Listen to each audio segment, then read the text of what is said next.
last few days, people have been raging on about the Nintendo Switch 2 prices. Oh, the games are quite expensive. Oh, that's a bit of a hefty price for a console. Well, there's a very real chance that it could all get a little bit worse. So let's get into it. Alright guys, welcome to today's Mood News Report. This is actually coming very, very quickly, only 20 minutes after this is initially being reported, and it's a little bit funny because I was going to do a video about the Nintendo Switch 2 prices and everything and sort of my opinion on it and where I stand, but so many people have been doing videos about it, people talking about the history of video game prices and how they really were quite flexible back in the day. Some games might be $60, some games might be $70, $80, $90. It was kind of crazy before it was established to be a $50 mark in around the 2000s. But now that companies sort of have the confidence to charge games such as GTA 6 rumored to be $100, it gets the idea that consumers might be more willing to pay more than just the standard 60. So there was a lot of discourse going about that. That's what everyone's sort of been discussing. I wanted to give my 2 cents,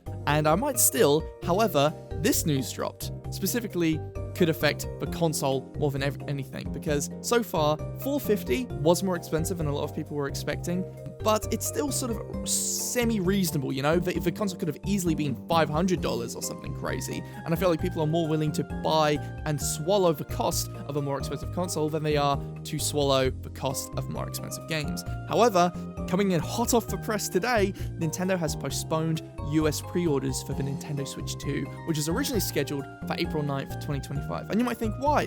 Why are they delaying the pre-orders for the Switch 2? Why can't I give them my $450 now? Well, it's due to the potential new tariffs. The company announced today that it's assessing the impact and will share a new timeline later, but it's still planned to launch on June 5th. However, the pre-orders for it are still a little bit crazy, at least in the US. In the UK, you can still pre-order the game via Game or Amazon UK today on April 4th, but even still, I guess because there's such a high demand for this console, you can only do that if you have at least 2 years of membership for Nintendo Switch Online, which is kind of a smart way of going around it, really. Good way of avoiding scalpers. Like, sure, it sucks for people who never bought a Switch 1 and want to get a Switch 2, but, you know, scalpers would be super annoying, so them doing this, at least in the UK, is super cool. But, again, in the US, it's a different story. So, guys, for this single report of Mood News, we're expanding from not just talking about Mario's shoe size, but now we're talking about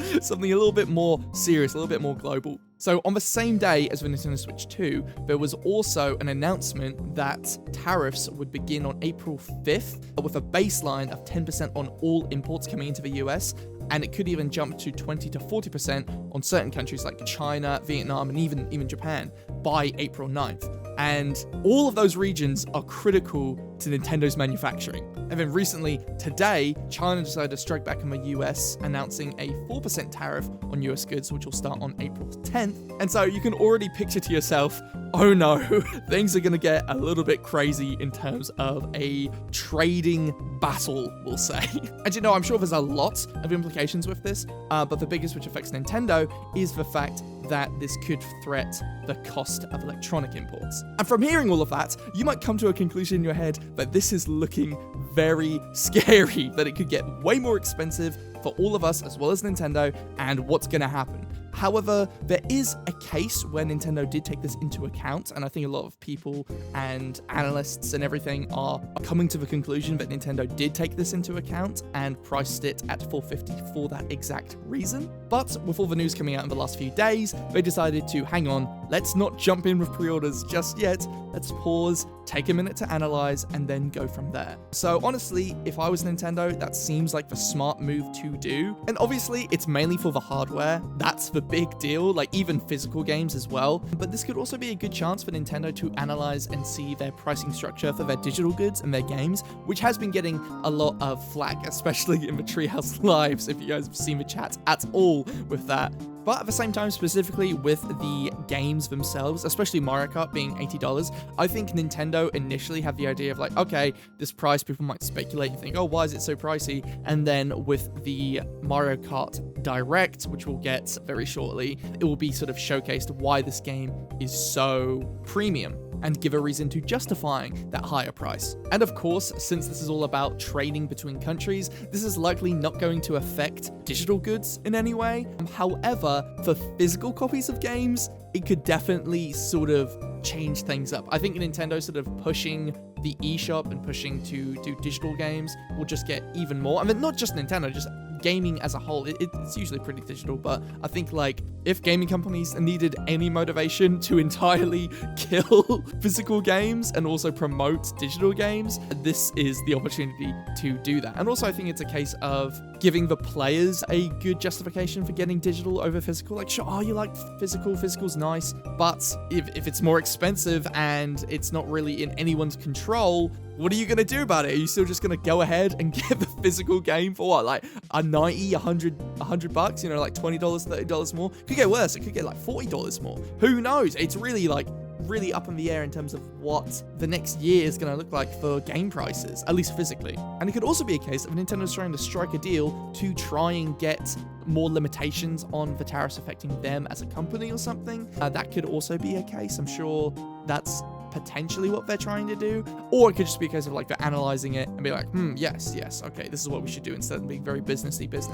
But yeah, it's an interesting, very strange time for releasing a console, and I think this is going to make this console in retrospect, especially like the first year of it, be very, very interesting in terms of retrospects and looking back at the sort of analytical side of things. This really is going to be like a roller coaster of a console launch, because not only do we have this stuff going on with like the higher price and overall things, regardless of the tariff stuff, we then do have the tariff stuff affecting prices. And then on top of that, we also have the aspect of scalpers, which might not be an issue at all because Nintendo seem to be doing a lot of precautions to go against that. As I said earlier, with the stuff going on in the UK, you got to have a Nintendo Switch account with Nintendo Online for at least 2 years until you can pre-order it. And sure, I'm sure there'll be a little bit of scalping, but it could be a case where we don't get much at all, really. I think Nintendo also are manufacturing this console a lot. They're trying to get a lot of them done. Maybe it's a case of they're trying to import it into the US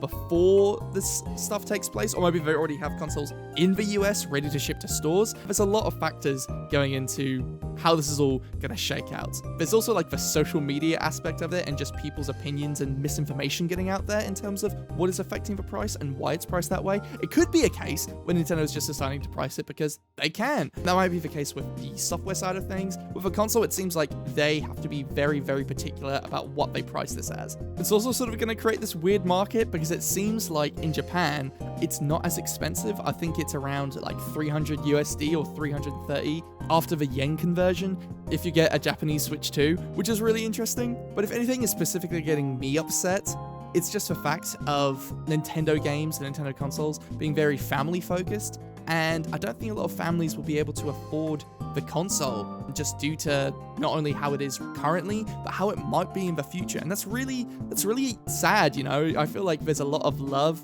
and care getting put into these games, especially that DK game. Oh my god, I want to do a video about the DK game so bad. That's probably going to be the next one because that is just fueling me with emotions. I know if I was like 9 or 10 playing that, it's going to be amazing playing it at 25, but if I was playing that, if I was born 15 years later and I was playing that, oh my god, like, wow, that looks like such a cool experience. And you probably just want as many people to be able to play that as possible. And I think Nintendo want to do that, but they're definitely also in a position where they can charge premiums. But then there's this also other factor coming in. It's a really crazy time. So I'm really curious how well the console will actually sell, because obviously some people are really upset and deciding to boycott it. Some people just seriously can't afford it. Some people just buy it anyway. And then there's also, again, the factor of all the other world stuff going on. So what do you think? I've been rambling long enough. I'd like to hear what you have to say about this. So make sure to comment below and subscribe for more mood news, I guess.